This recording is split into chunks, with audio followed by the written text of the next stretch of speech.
Hello, everyone, and welcome back to I'm Not the Book Expert, but she is, and I am your first host, Rachel. I'm not the And expert. I cut you off. I'm so sorry. You're good. God, I'm, you're good. and did you just say I'm God? Yes, that is how it came out the first time. That is incorrect, but I appreciate the sentiment. You're welcome. I am not God, but I am your second host, Maggie. Welcome to the podcast. More importantly, you are, in fact, the expert. I am the expert. I may not be God, but I am the expert in this sentence. Now I'm messing everything up. We are talking about Percy Jackson and the Battle of the Labyrinth. Part 2. This is part 2. If you haven't listened to part 1, you might be confused. But you know what? I'm not going to tell you how to live your life. I am often confused, just generally in Well, life. that sounds fair. Rachel, what have you been reading lately since the last time we recorded? So some of this is the last time we recorded, some of this is after the last time we record or before the last time we recorded. It's just books I've enjoyed recently. Tell So me all some good books you read. Yes. All good people's here. All good people's. Oh my goodness. All good Do you want to try people. that again? Yeah. All Good People Here by Ashley Flowers. Murder Mystery Adult. Once Upon a Broken Heart by Stephanie Garber, YA. Marple and Agatha Christie collection with a bunch of authors. I really liked that. I thought it was really cool. Gender Queer by Maya Kobabe. And then Today? Today, I finished an advanced reader copy of Nine Liars by Maureen Johnson, and I'm really excited about it. I have a review for it, but I am not saying anything really about it until after the HarperCollins strike is over. Yes, until HarperCollins gets their crap together and gives the union folks what they need, because they are literally not asking for much, and HarperCollins is still being jerks about it. So, anyway, if you don't 100%. know about the HarperCollins strike, it'll probably, well, I don't want to say anything prognostic. It may or may not still be going on by the time this episode is released. Let's But if you hope don't it's know, not still going on at that point. for good reasons, let's hope Yes. that they have come to an agreement by the time this episode is released. But you should read up about it. I don't have the website or the social media in front of me right now, but if you just Google like HarperCollins strike, you should be able to find resources about it. It's good to be informed about what's going on in the publishing world. Indeed, because that directly influences the reading world. Right? Yes, Like, it does. you could not have a more direct relationship. Yes. Well, Rachel, I know you didn't ask, but I'm going to talk about it anyway. Here's what I've been reading recently. I totally forgot. I'm sorry. I'm the worst. Just the worst.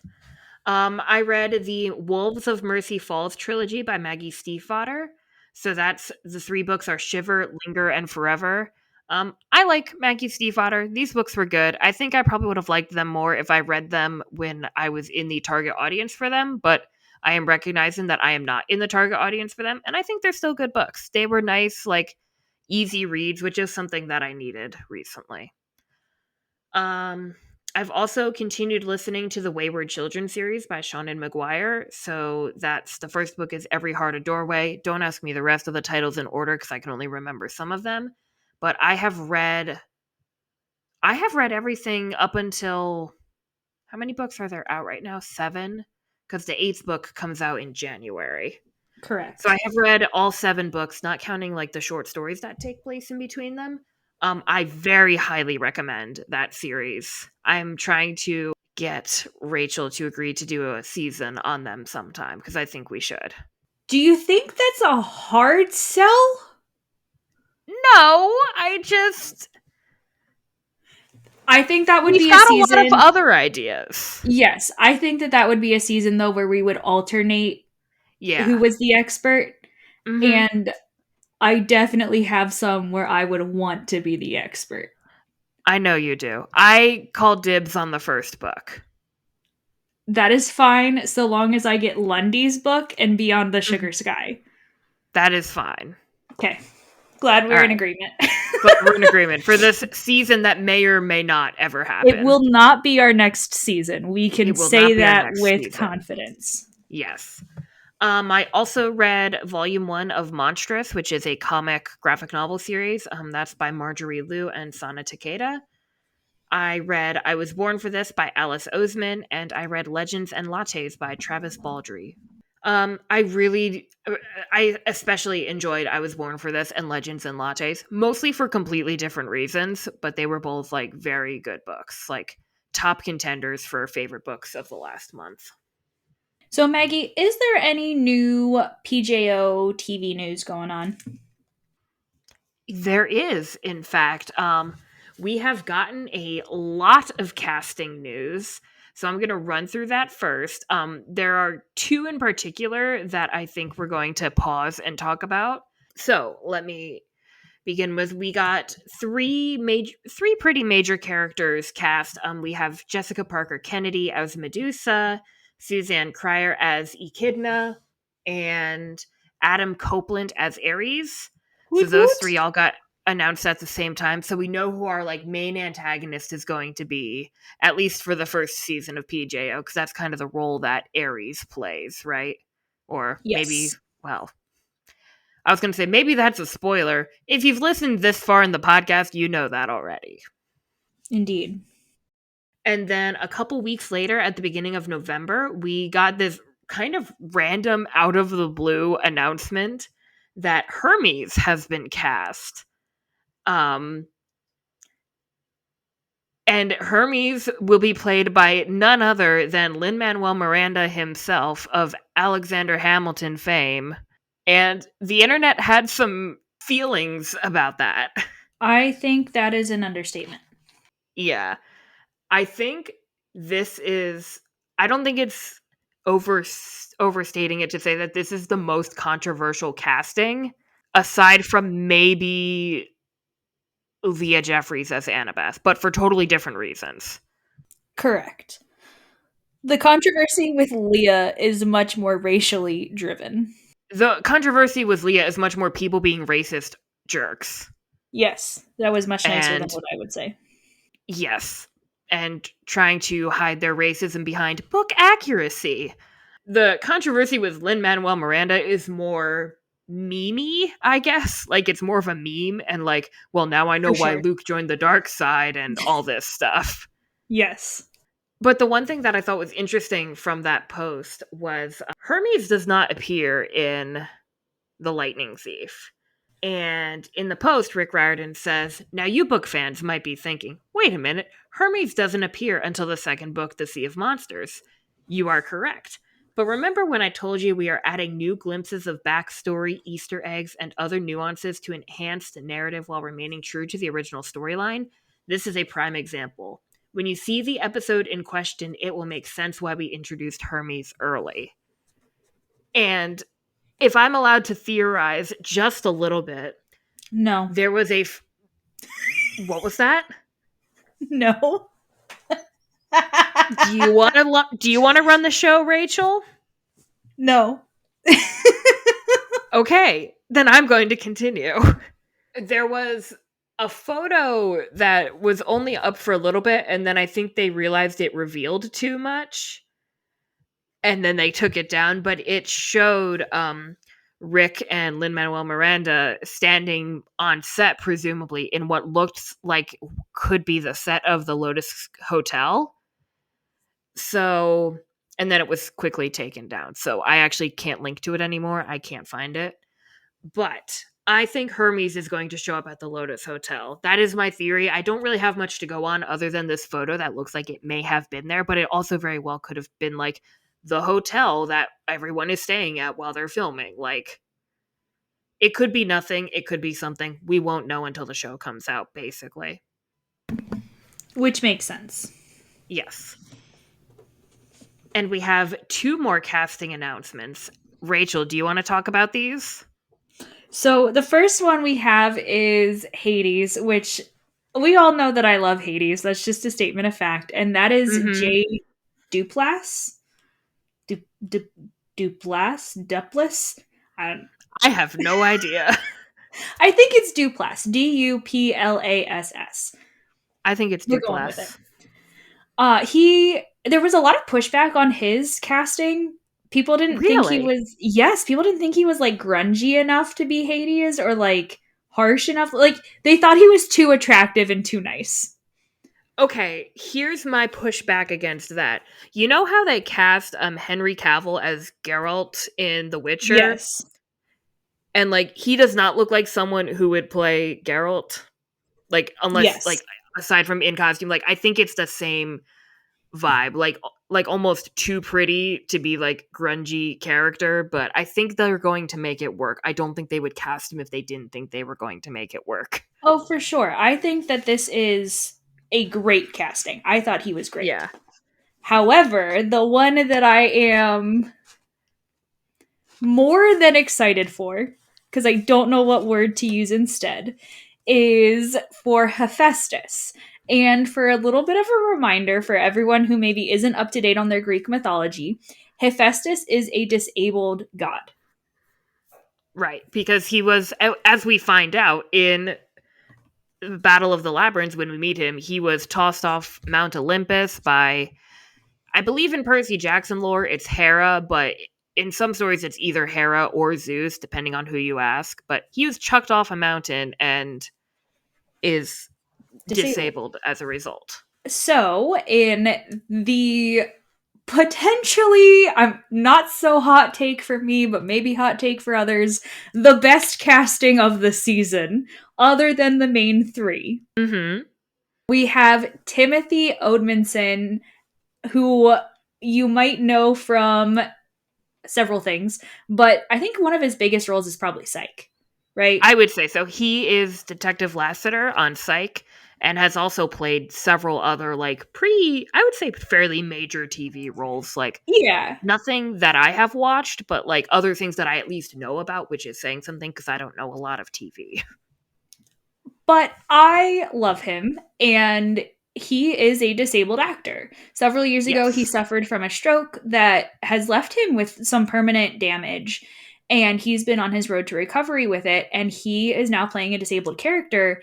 And I have pretty much only heard good things about this casting from people in the disability community and people who are aware of this situation. I've heard a couple Mm-hmm. of critiques from people, again, saying that he's too attractive to play Hephaestus. Okay. I just want people to. So this is a bit of a tangent, but like Hollywood's fixation on attractive people is a whole other discussion. But Hollywood doesn't like unattractive people. Correct. The fact that that is a thing is a whole different problem altogether. That is not going to be solved by the time casting for Percy Jackson needs to happen. Correct. It also, Also, attraction is subjective. oh, 100%. Like, maybe everybody needs to stop being so thirsty. That's my take.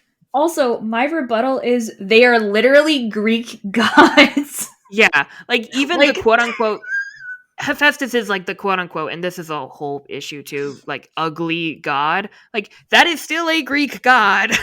right. I can't. Yeah, They're it is something, to say the least. it is something. But I knew Rachel was a fan of Timothy Omenson, and I saw the casting first, and I almost called her in the middle of the workday, but I was like, she's probably teaching a class. But I texted her and I was like, Rachel, you have to look at this right now, immediately. Like, this cannot wait. And I did, in fact, like, flip out.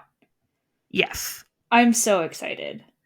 I am so glad. I think of like the side characters, I think that might be my favorite casting as well. Partly because it's an actor that I am familiar with, but also because I am very heartened to see a disabled actor playing a disabled character, which like you wouldn't think that would be such a radical thing, but boy oh boy is that a radical thing. Mm-hmm. It shouldn't be a radical thing, It should not be, correct. and yet here we are. And just something else related to casting. That's all the casting we have as of the time of this recording. But we also know that Zeus and Poseidon have been cast, but they have not been able to announce them yet for whatever contract reasons, something, legal, whatever. Um, we do know that there's going to be no crossover casting between the original movies and the TV show. So all of you people who are saying Logan Lerman as Poseidon, stop. I get it. It's a nice headcanon. We like Logan Lerman. He's a delightful human being, I'm sure. He's not coming back. Stop. Honestly, I'm not disappointed by that. And then just some other random TV show updates. Um, they celebrated Leah's 13th birthday on set. She got some shoes. There's a photo of her opening her gift that's really adorable. They've filmed up as of the time that posted, which was by now a couple weeks ago. They had filmed up through chapter Pepper. 16 of the book. They have filmed some of the Lotus Hotel, and Rick says they added lots of fun details, new scenes, and Easter eggs that will make the experience even better. I am holding out hope to see some D'Angelo siblings at the Lotus Hotel. I don't think it's going to happen, but I will be ecstatic if it does. Or at least some kind of reference to them, maybe. I Because would they accept had to that. have been there when Percy was there. Mm-hmm. They were almost certainly there's no reason why they wouldn't have been there. If they hadn't been at the Lotus Hotel when Percy was there, they would have been found sooner than the Titan's Curse. Right. It just becomes a little anachronistic. Yeah. So I don't know if we'll see them like in the flesh, so to speak, but it might be interesting to hear. I don't know. I'm curious to know what he means by Easter eggs. There's so many options that it could be. So You know the crossover that nobody is calling for between the movies and the TV show? uh-huh. Actually, that is a lie. There are some people that are calling for it. But the Mm-hmm. continued use of Poker Face by Lady Gaga in that scene. I would appreciate it because I think that would be funny. However, given the target audience of the show, I don't think they would do it because I don't think the target audience would find it funny. Oh, probably not at all. None of I these children were like alive then. okay. Hear me out. Hearing you Ready? out. Have an instrumental version that plays in the elevator at the Lotus Hotel. I do like that. And there's some other like posts on Rick's blog that have some behind the scene details of the filming and production process that I'm not going to get into right now, but it's interesting if that's something that's of interest to you. That was a poorly structured sentence, but that's fine. And just an update on other Riordan verse film projects. The newest draft of the Pyramid Red of the Red Pyramid script has been turned in, and progress is being made on the Daughter of the Deep script. So both of those movies are still in production and are moving along as scheduled. I have a really niche complaint. Sure.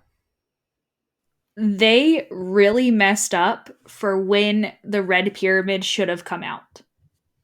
Why do you say that? The Red Pyramid should have come out this year because Carter is named after Howard Carter, who discovered King Tut's tomb in 1922. This year was Ah, 100 years from the discovery of King Tut's tomb. I'm sorry. It's okay. It's not your failing. I mean, if you want them to, they can wait 50 years and do it 150-year anniversary. I would rather not. I would be 77. Oof. I'm just trying to give you options here, Rachel. Just saying. So, Maggie, Rachel? do we want to do our trigger warnings before we go into our summary since our summary is a bit longer? Yes. So content warnings real quick for Battle of the Labyrinth. We talked about them in the last episode. We're going to talk about them again here. Content warnings for ableism, death, depression, fire, grief, loss of loved ones, manipulation, PTSD, sexism, skeletons, suicide is mentioned. There's also torture, violence, and war are all themes or things that come up in this book. So if those things are concerning to you, just be mindful of that as we talk about this book, and because those things will likely come up in conversation. Mm-hmm. So, Rachel, do you want to get started? I would love to. The second half of the Battle of the Labyrinth begins with Percy waking up on the mysterious island of Ogygia, inhabited by an immortal sorceress, Calypso. Though Percy is initially weary of Calypso, the two become friends and Percy spends several days recovering on Ogygia. Calypso tells Percy he can stay as long as he likes and that she can even make him immortal, which is a tempting offer. However, when he learns that his friends are still in danger, he leaves the island and returns to Camp Half-Blood just in time to crash his own funeral. After checking in with Sally, Annabeth and Percy dive back into the labyrinth, this time with the help of Rachel Dare, Percy's clear-sighted mortal friend.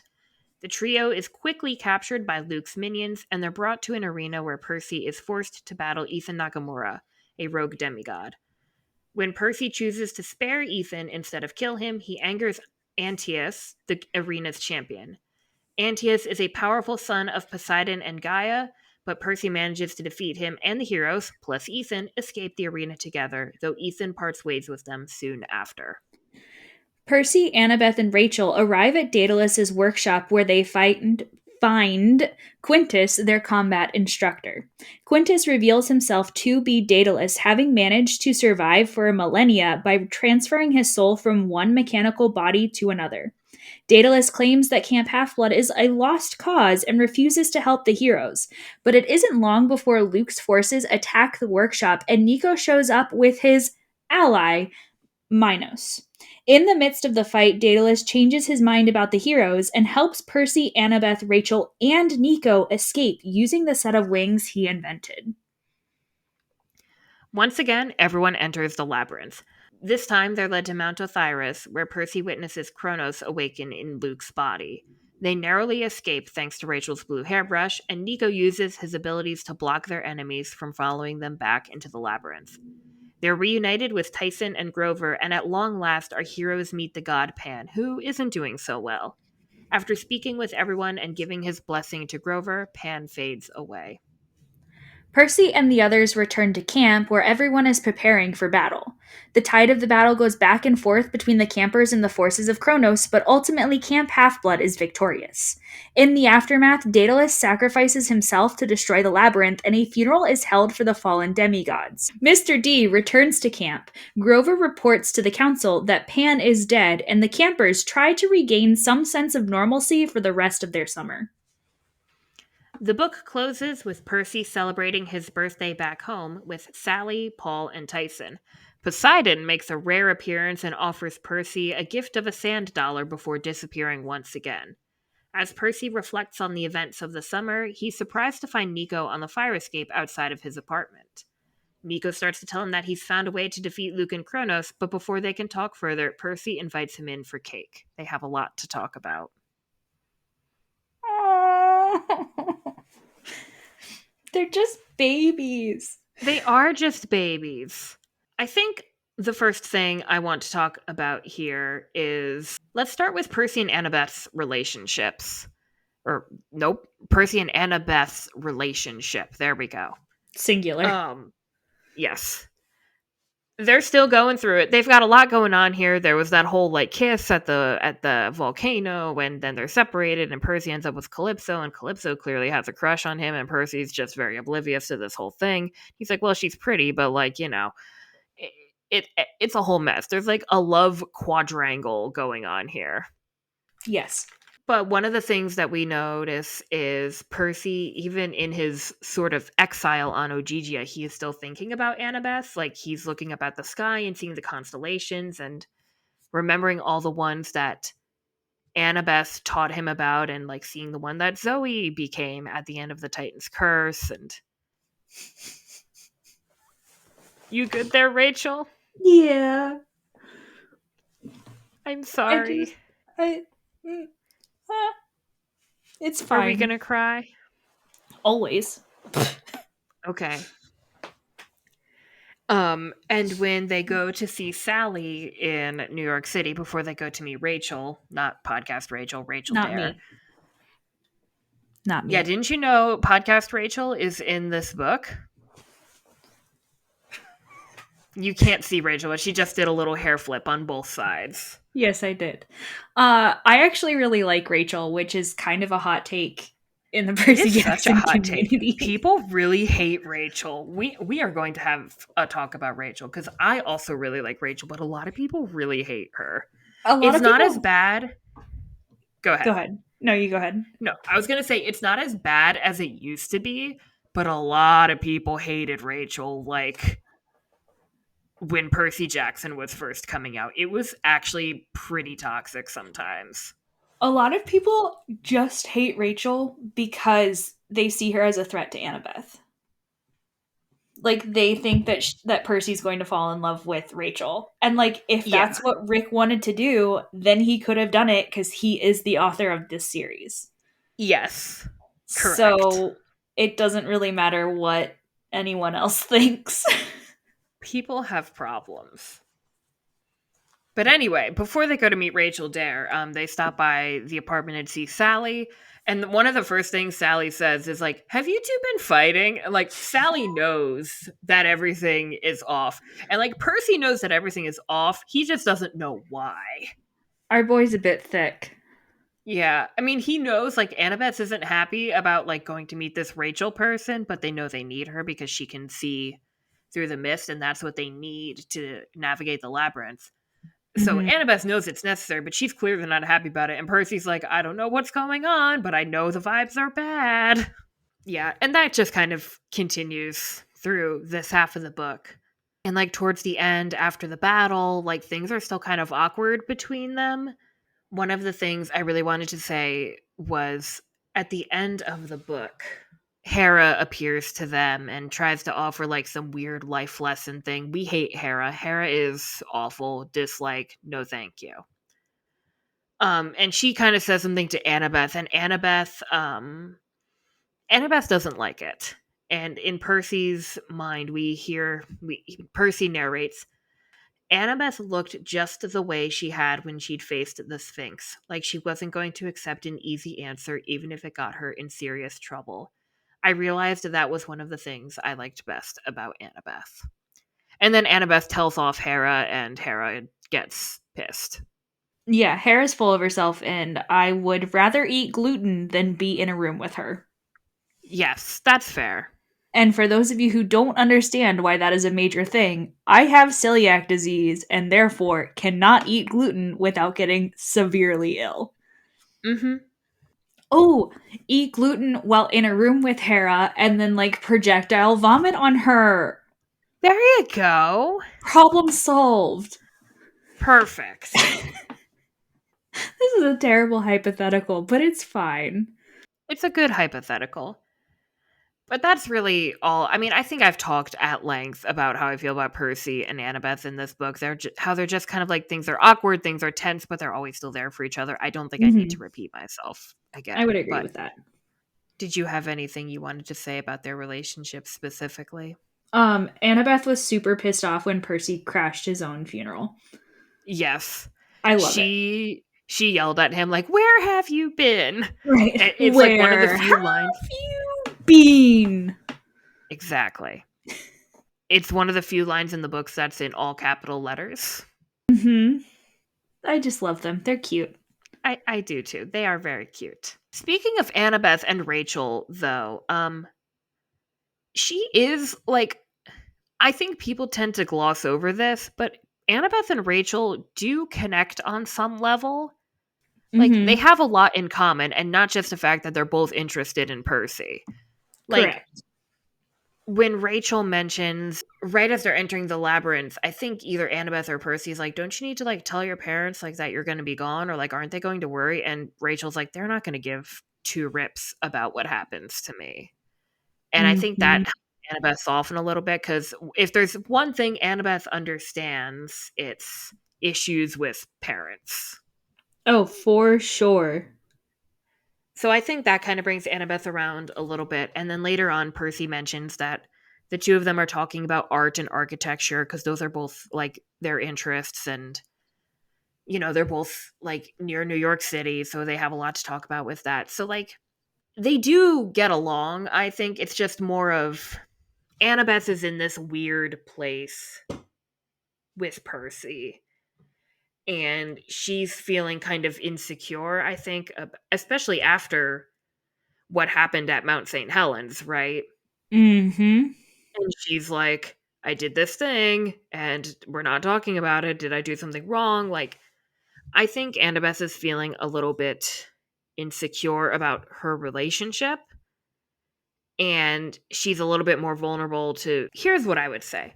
So Annabeth has been abandoned by everyone who cares about her, essentially. Like Correct. that's not an overstatement. Like her Fact. family turned their backs on her.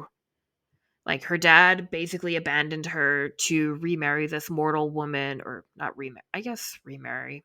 Marry this mortal woman who hated her, and Yes. Annabeth felt like he had chosen his new wife over her. Luke joins the forces of Kronos. Luke, the person who was with her even after she lost Talia. She basically loses Talia twice. First, when she sacrifices herself at Half Blood Hill, and then again when Mm-hmm. Talia joins the Huntresses. Right.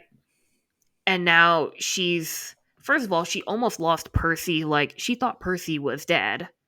And D-E-A-D dead. now, yes. And now she thinks Percy is going to when people leave you so often like that, that is a traumatic experience. Yes. And I'm not One. saying that justifies Annabeth's treatment of Rachel, but I think it makes it make sense. Yeah. Like, it's no fault of Rachel's, it's no fault of Percy's, but like she is seeing like, oh, this pattern is going to repeat itself again, isn't it? I am not going to be like, my friend is not even so much like my friend is going to choose a different romantic partner, but like my friend is choosing somebody else over me. Right. I She's think is just her fear. very afraid of letting new people into her life or letting new people Yeah. into the lives adjacent to her Yes. because she's afraid of being replaced. Mm-hmm. And considering that she has been replaced like several times, both before this series and after this series, that is not an irrational fear. Not at all. Is it still something that she needs to work through? Sure. Yes. But that doesn't like it is not an unreasonable fear. Right. She has a lot of stuff going on in her life. And like, she's what, 14? They're 14, yeah. So I think she'll be fine. Yes. And this is I don't know. I don't really remember much of being 14 if I'm being honest, but like this feels like a very reasonable 14-year-old life experience. 100%. As someone who has taught 14-year-olds, 15-year-olds, 16-year-olds, 17 and 18-year-olds, and a 19-year-old, 100%. The only teen I haven't taught is 13, and I don't want to. I think that's fair. Do you want to talk about Percy? Let's talk about Percy. So when Hephaestus appears on Ogygia, this I don't really have much to say about this. When Hephaestus appears on Ogygia, Percy's like, "Whoa, I caused all that destruction?" And Hephaestus says, "You're the son of the Earthshaker, lad. You don't know your own strength." And I think this is like, we've always known Percy as a powerful demigod, like son of the big three, blah blah blah, whatever. Um, but I think this is one of the moments where we're like, we see how terrifyingly scary Percy could be. Because Yes. like Percy just let loose in Mount St. Helens. He's like, well, I'm probably gonna die anyway. Might as well go out with a bang, and causes the volcano to explode Go or big or go erupt, I home. guess. Go big or go home. Um, Speaking of going home, another thing that he says is when he's leaving Ogygia, he it's a magical raft. It will take him wherever he wants to go, and he says, "Take me to Camp Half Blood, sail me home," Yeah. which I just think is a nice little touch because Camp Half Blood is home to him, even though he has a home with Sally and with Paul. Yes. Eventually, like Camp Half Blood is also like home. It is where he knows he belongs.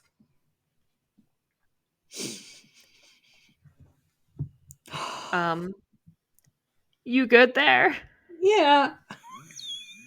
I'm fine. You don't sound good. I am fine. It's fine. Are you sure? Yes. I get really emotional about people feeling like they belong and that they're home. Yeah. especially when they are teens and teens of groups that don't get recognized a lot. And like, yes, Percy is a Mhm. white boy, but he's a white boy with disabilities and with anger Mhm. problems. Yeah. And that just anger problems, air quotes around anger problems. He does have anger problems, but do you understand what I am trying to say here? I understand what you're trying to say. He is someone who, by larger culture, is considered to have quote unquote behavioral issues, Yes.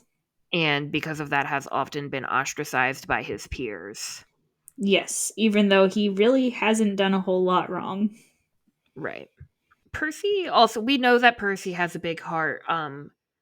But when he finds out more about what's going on with Chris Rodriguez, who is the demigod who went into the labyrinth, and then Clarice found him and brought him back to Camp Half Blood, but he's basically lost his mind.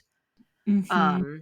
He's Percy has learned that Clarice is very upset about what happened to Chris, and he sees Clarice in the training arena when he returns to camp, and he like they kind of banter, like tease each other back and forth and taunt each other as they normally do. But then Percy tells her that he's sorry about what happened to Chris, and like he is genuine in saying that. He's not saying like he's not teasing her about that, which I think says a lot about Percy.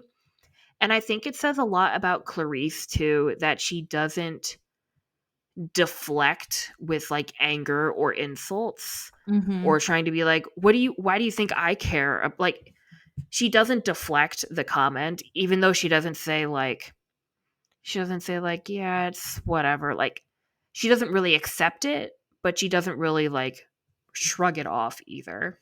Right. And what I she does, go ahead.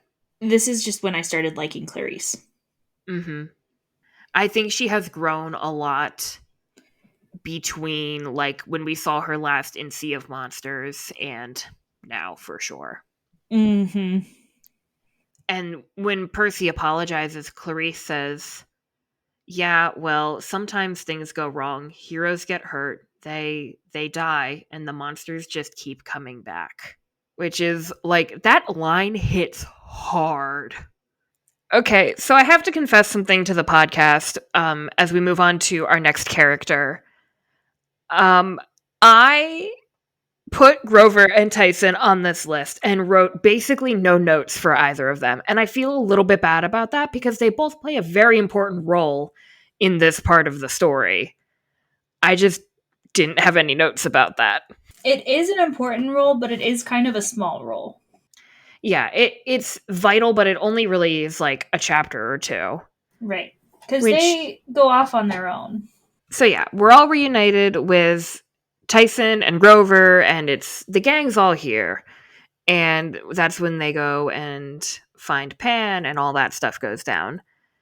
Grover's reaction to Pan dying, I guess would be the word for it, is Mm-hmm. very mature. And I think it shows like we haven't seen Grover as much throughout this series for many reasons because like, you know, in Sea of Monsters, he was being held captive. In the Titan's Curse, he was on the quest, but he wasn't like Percy wasn't always with him for the quest. And here in this book, he's been on his own journey to find Pan. But we have seen his growth, and I think it kind of culminates in the moment when he sees Pan and kind of accepts that the god that he has been looking for so long is basically no longer in existence. And I think it's nice. I don't know if it's nice. Like it's a sad emotional moment, but it's nice to see Grover's growth. Say that 3 times fast. Grover's growth, Grover's growth, Grover's growth. Okay, rude. You said to do it! It was a hypothetical command. Do you mean more like a rhetorical question? It wasn't a question, though. It was an implied question of can you say that? Don't host a podcast with a grammarian, everybody. Or an English teacher. Or both. But speaking of Pan in the scene, just because I had this other note that kind of goes with it, one of the things Pan says specifically to Grover, but all of our other heroes are in the room. He tells Grover that he needs to tell the other satyrs, he's like, you need to tell them that I am gone and I can't save them anymore. And the thing he says to Grover is, the only salvation you must make yourself. And of course that applies to the satyrs, because the satyrs have been waiting for their god, basically, to come back and fix the world and reverse what damage the humans have done to nature and to the wild. But I think it also applies to the heroes that we all see here too. It kind of works in both ways. Like Percy and Annabeth and all of the other demigods and Tyson and Rachel have, like, they all have worked really hard to get where they are already. But I think in some ways they are still sort of relying on, I think in some ways they are still relying on the gods or some like divine assistance in some way. And I think this is kind Yeah. of Pan's way of saying, if you want things to change, you're going to have to do it yourself. If you keep if you keep relying on the gods, nothing is really going to change, which is kind of a big deal, especially for a god to say that. Now, and again, he doesn't say that outright, but I think it is kind of implied there. For sure. The one thing that I really don't like about Pan is that he never actually addresses Nico. He does speak with Nico, but he doesn't address Nico right before he goes. Right. Unlike what he does with everyone else. When we're all like, no, Pan, you can't die, Nico kind of says, like, no, this is part of, like, the cycle of life, and, like, death is a thing that is a part of it. This isn't really, he's not even really alive anymore. This is just kind of like an after image, I think is how he puts it. Or a memory. Kind of like a shadow. Yeah. And Pan says, your friend here is correct. But that is the only time he speaks to Nico, because right before he goes, he says something specific to each of the characters. He addresses Grover the most. Mm-hmm. I believe he says something to Tyson and Percy and Annabeth and even Rachel, which is surprising, because how does he know Rachel like, apart from any other mortal? Not that she isn't special, but just like, how does he know? How does he recognize enough of her to address her in that way? And of course, we find out shortly thereafter, but Nico is the only one he doesn't address. And Nico doesn't really show it necessarily, but you can tell it kind of stings. And we'll talk more about that when we get to talking about Nico. But just, it's kind of another thing that he feels isolates him from other demigods and other heroes. I'm so sorry to everybody who is listening to this recording and can hear my dog chewing on his corn chew toy. It's corn. It's corn.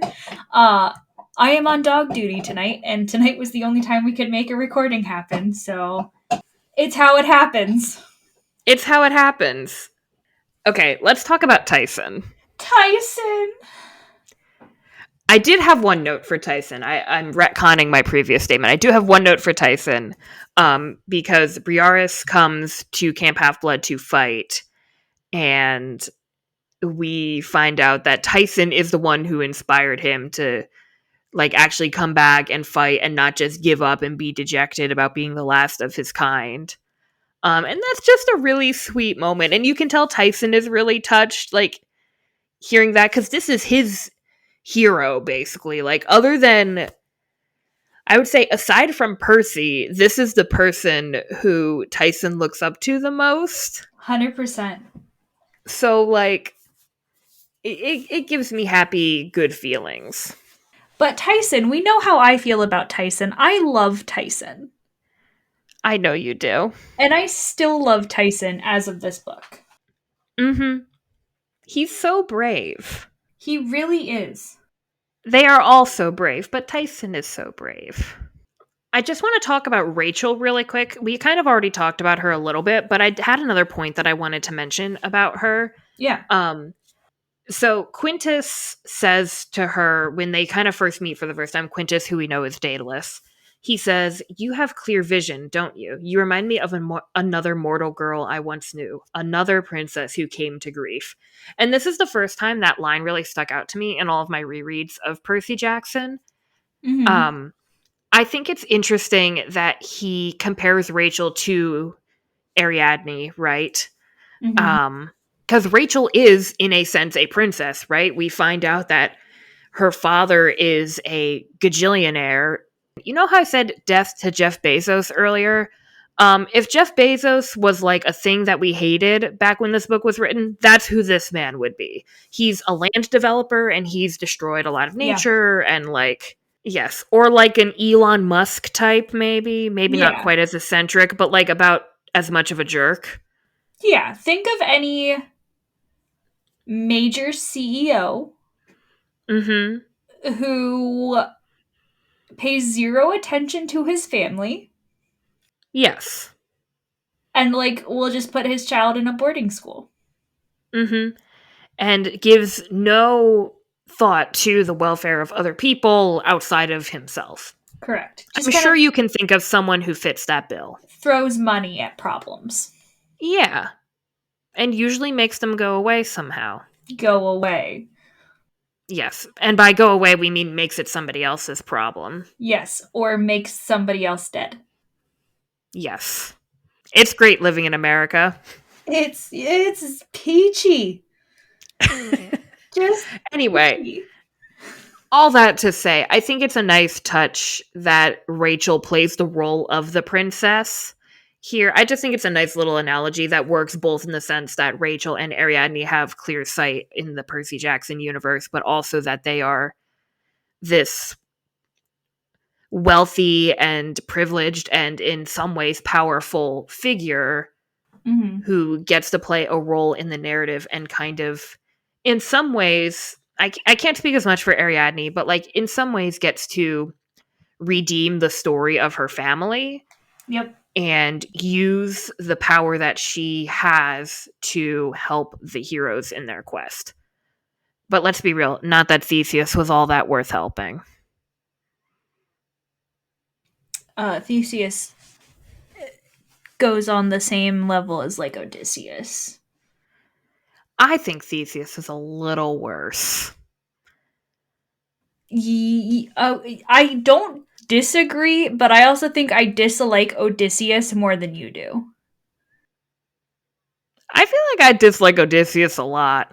I would not be disappointed at Odysseus's death. Oh, me neither. Okay, good. Okay, let me put it this way.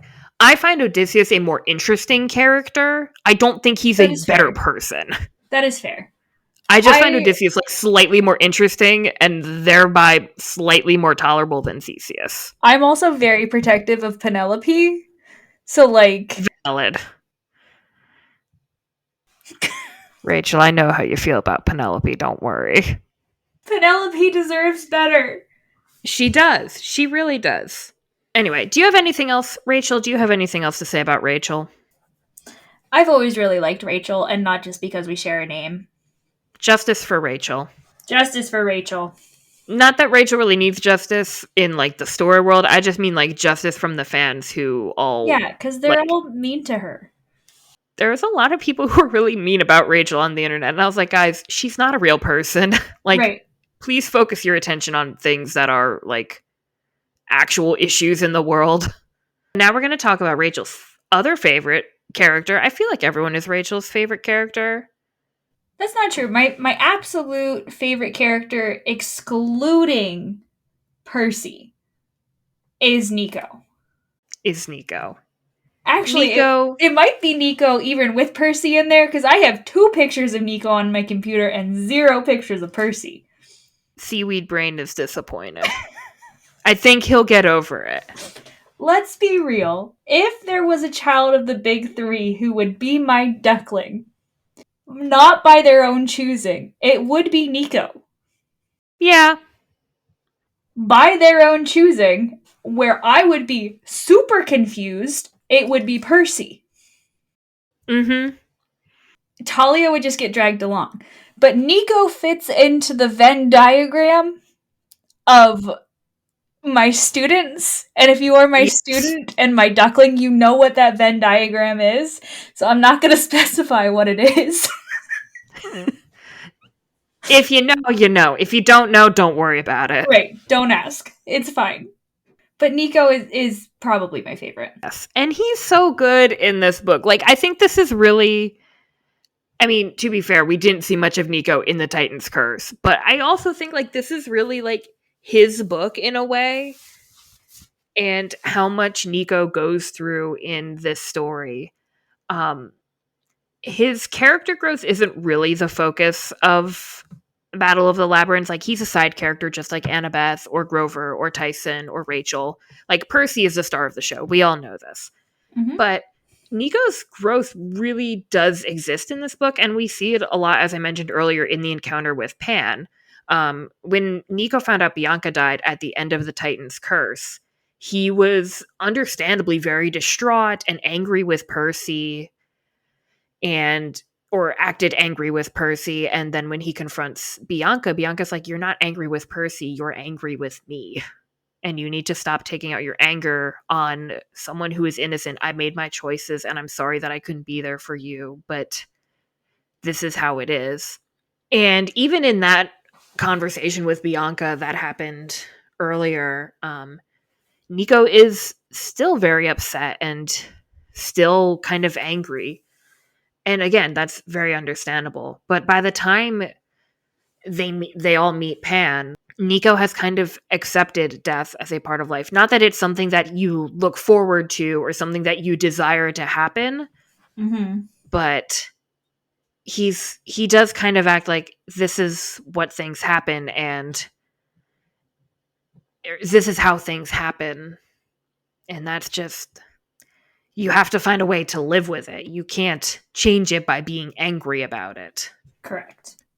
He's also much more powerful than we've seen him before. Like, he has this confrontation with Minos, his sort of ghostly friend who's been lingering around with him. And Nico finally says, like, "No, you've been lying to me. You've been deceiving me." And Minos says, "You can't fight against me. I'm the Ghost King." And Nico says, "No, I am." And he basically, like, forces Minos back into the underworld. And it's like, we're done here. So, like, Ghost King Nico, 10 out of 10. We love to see it. I feel like Mushu and Mulan being like, my baby, go to war. Mm-hmm. Yeah. I just, Nico becomes an actual part of the story in this book. Mm-hmm. He has a little Yes. bit more agency in it than in the Mm-hmm. last book, and it's nice to see that development even from a side character. Yes. And just kind of going off of that, like, he's there when they confront Kronos for the first time in Luke's body, right? And Mm-hmm. he is the one who helps them escape. Like, he creates a wall that prevents Kronos' armies from following them back into the labyrinth. And Percy's like, "You just revealed who you are. You know they're going to be after you now." And Nico's like, "Yeah, let them. I don't care.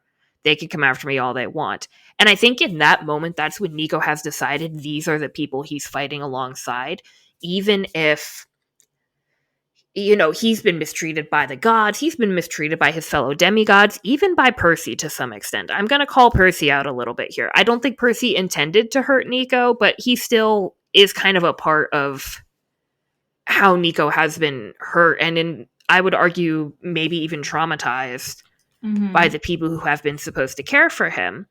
But he's chosen them anyway, and it doesn't matter. Like, he's not really choosing the gods. He's choosing his friends and the people who have been there for him, and whatever side they are on, he is going to be standing by them. If Percy and Annabeth suddenly decided we're fighting alongside Kronos, Nico would join them in a heartbeat, because those are his friends. So the last big thing that we need to talk about when it comes to Nico is some of the coding of his character, I guess you could say, because we don't have like an overt, like, here it is in this book when it comes to Nico. And I'm intentionally being vague. Brief spoilers in the next like 10 seconds for the Heroes of Olympus. If you've read Heroes of Olympus or are familiar with the Percy Jackson fandom, you probably know what I'm going to say. In the Heroes of Olympus sequel series to this, we find out that Nico is gay. He is forcibly outed. It's actually a very upsetting scene the more that I think about it and the older I get. But that is a thing that happens, and we find out in The House of Hades, one of those books. So we don't know that in this scene here. However, having that knowledge and looking at this conversation that Nico has with Percy about feeling accepted at camp, even without that, this conversation that Nico has with Percy about being accepted at camp feels very coded in a particular way. The way Nico talks, he says, I'm never going to be accepted at camp. They won't accept my father at Olympus. Why would they accept a son of Hades at Camp Half-Blood? They don't even have he doesn't say this, but it's like, they don't even have a cabin for us there. Like, I'm a child of the big three, and I'm never going to find a home here, even though everyone else here is like me. Allegedly. Everyone else here is quote-unquote like me, right? Right. Even though nobody would say it like that.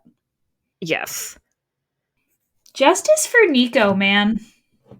And I think for those who are familiar with the Percy Jackson universe and those who are familiar with Nico in particular, I think this scene hits differently, or even more so than I think maybe it was originally written. I don't know how much about Nico Rick knew when he was writing this, right?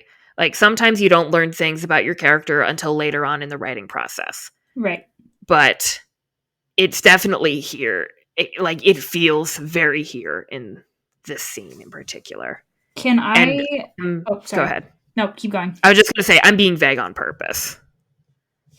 Can I go back into the spoilers a bit? Sure.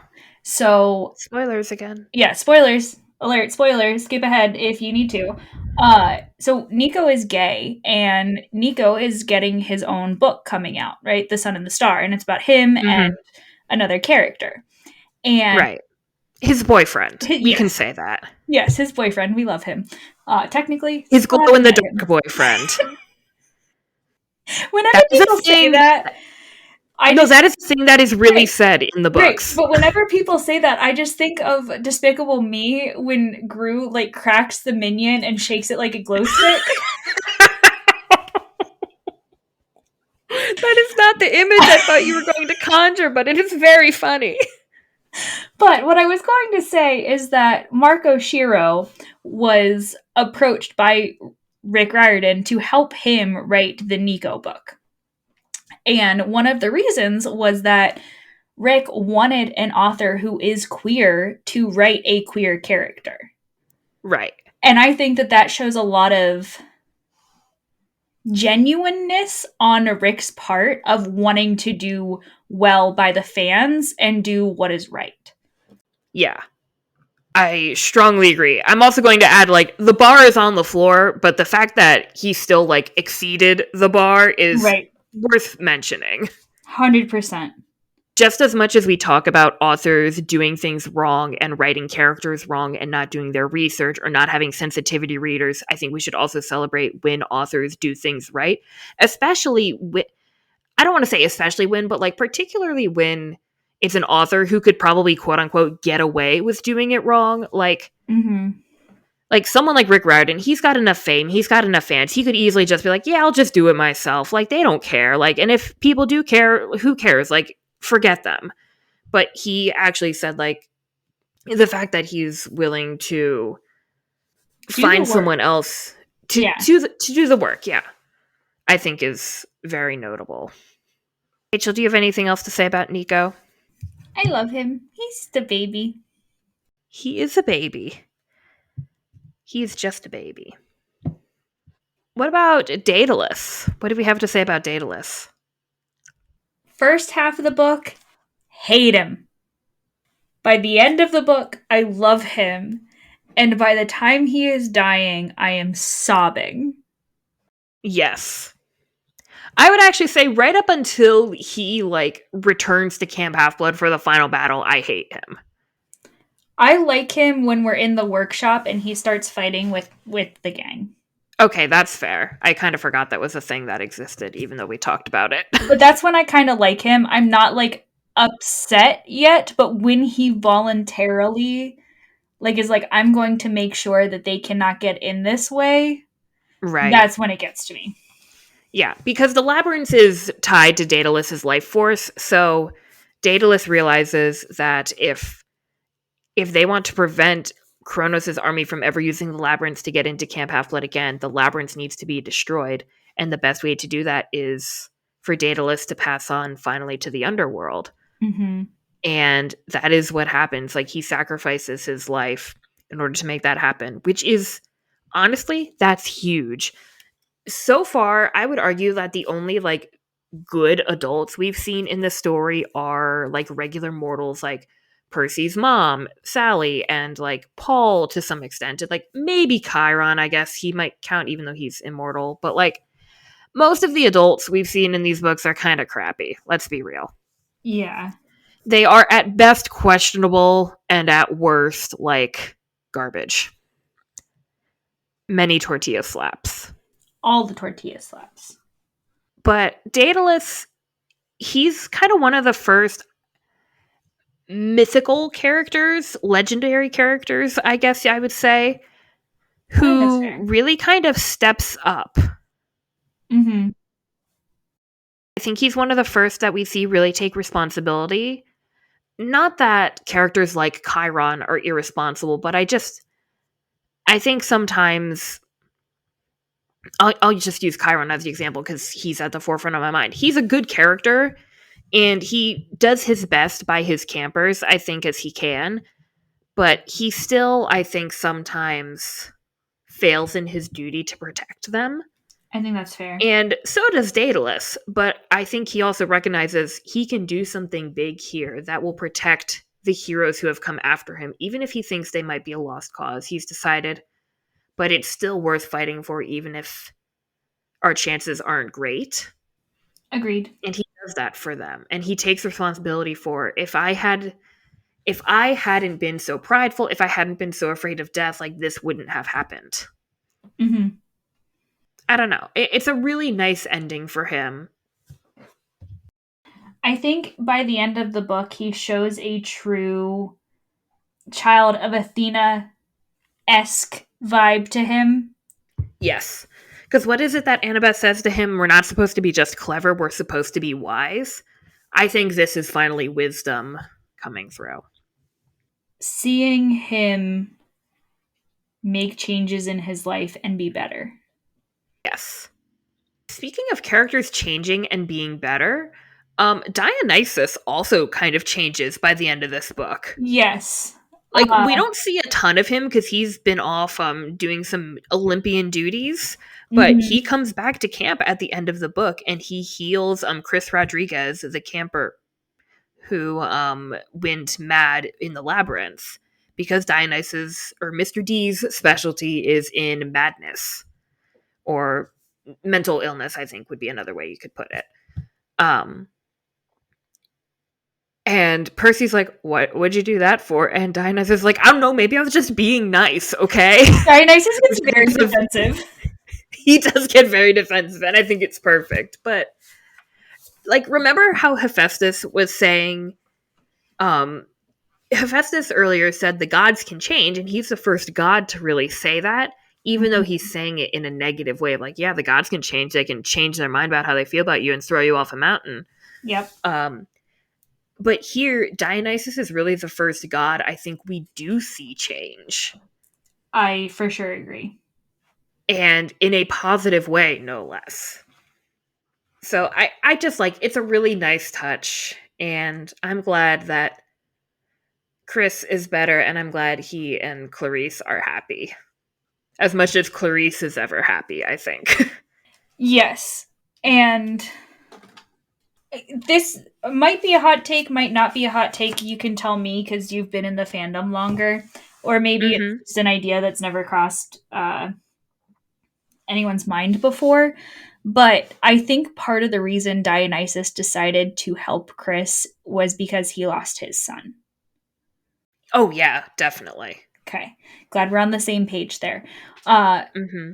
Because Dionysus does have twins at Camp Half-Blood. Yes. And during that last battle siege, one of them dies. Yeah. He has twin sons. Their names are Castor and Pollux, and I'm really forgetting which one of them dies now. Please hold. I should have written it down.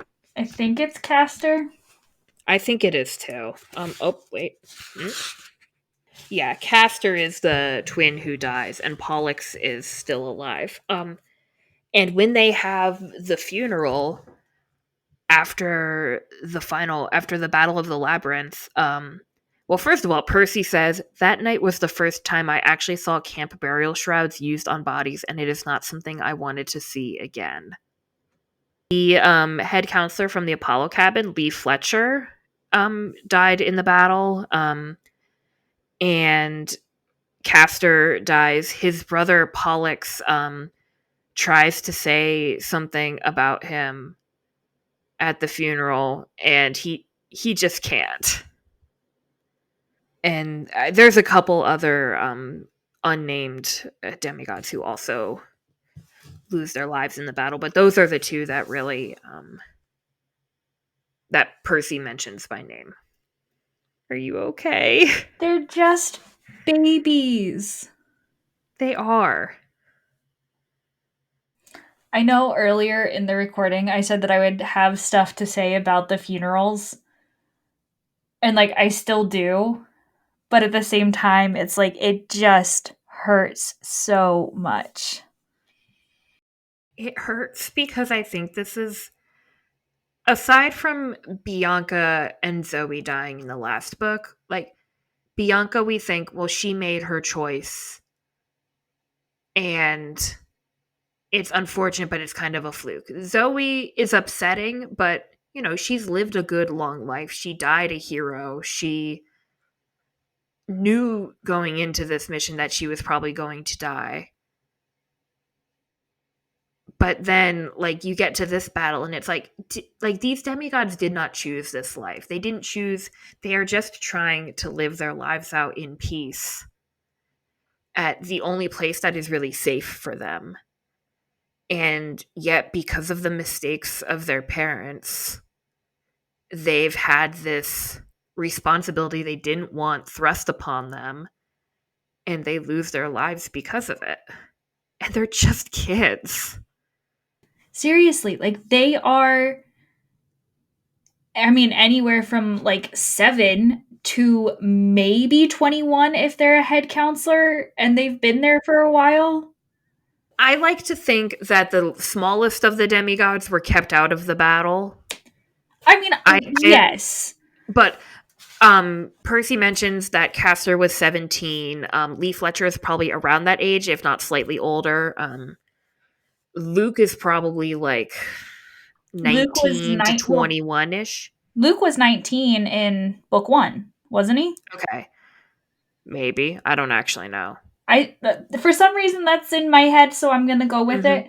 So Percy says he looks like a college kid when he first meets Luke. So book 2, he would be about 20. Book 3, he would be 20, 21. So at this point, Luke would be 21. He's probably 21 or 22. Yeah. Between 20 and 22. Yeah, that makes sense. So I would say Lee Fletcher is probably around that age. He might be slightly younger. We don't actually know that much about him. Well, like, so Beckendorf is... But he's a head counselor. Right. Beckendorf is about 17. Yeah, because he's...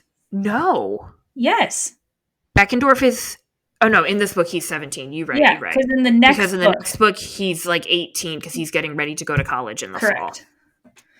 So, kind of the long story short is that these are still just babies and they are dying, and I would, and I'm gonna swear, I would bitch slap Kronos, and I would bitch slap Luke, and I would bitch slap Luke Kronos. Lunis? Please tell me you're not coming up with a ship name for Kronos and Luke. I don't like this. Not necessarily a ship name, but a combined name because they're in one body. Am I wrong? No, I don't like it though. That doesn't mean I have to like it. Just because you're right doesn't mean I have to like it. I can be proud in my wrongness. Do you know what I want? This is really specific. Tell me. I want Uncle Rick. You want Uncle Rick to give us a short story. From Elysium. So we can see all of the heroes that have died throughout the series living happily. Hey, if any of you fanfic writers have a fix-it fic out there with all of the heroes living happily in Elysium, please send it our way. Our email address is notthebookexpert@gmail.com, or you can find us on any social media, basically, at bookexpertpod. That was not sarcasm, by the way. Please send us your fics. Or if you are a reader and you're just like, hey, I have a great fic about this, please send it our way. We will read it. And probably cry tears of joy. Yes, most likely. In case it wasn't apparent, crying is okay. Yes. Sometimes you just have emotions and you got to express them. We do, in fact, cry quite regularly while we are reading. Mm-hmm. To the we point. we also cry quite regularly while we record, but you don't always hear that. I thought you were just going to end it with, we do cry quite regularly, full stop, period. Do not pass go, do not collect $200. I did already cry once today. I finished a book in class today, and one of my students had to check in on me because he thought I wasn't okay. And when I pointed at my phone, because I was reading an ebook, he just went, you finished a book, didn't ya? In your student's defense, I guess, you did text me and say, Maggie, I am not okay. So clearly you were not okay. And the student was correct in checking in on you. Yes, being very nice. He was... I got a cash hair in my mouth. That is staying in the podcast. I don't know why that sent me over the edge. He was displaying more emotional intelligence than several of his peers, so I appreciated that. But your student, not your dog. Correct. My dog is a bit of a dummy head sometimes. He just walked by me. But if my student is listening, which I don't even think he knows I have a podcast, I appreciate you checking in on me. And now, at this point, Maggie, do you have any other thoughts about Battle of the Labyrinth? I think we've said all there needs to be said about Battle of the Labyrinth. And Rachel, I am so excited to read Percy Jackson and the Demigod Files with you, because there's some really good short stories in here. And I just reread it recently. I'm going to make our notes about it. And I think we're going to have a lot of... These are all fun and not mostly not upsetting. Correct. Not as traumatizing. So, okay. I have nothing else to say. I have nothing else to say either. Fantastic. Thank you for listening to this episode, everybody. Indeed. We will see you next time. We will see you next time. Bye.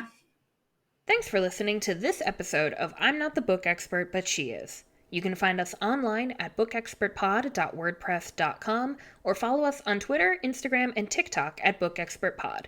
If you enjoy our show, please consider leaving us a review on our website or wherever you find your podcasts. We'll see you again soon.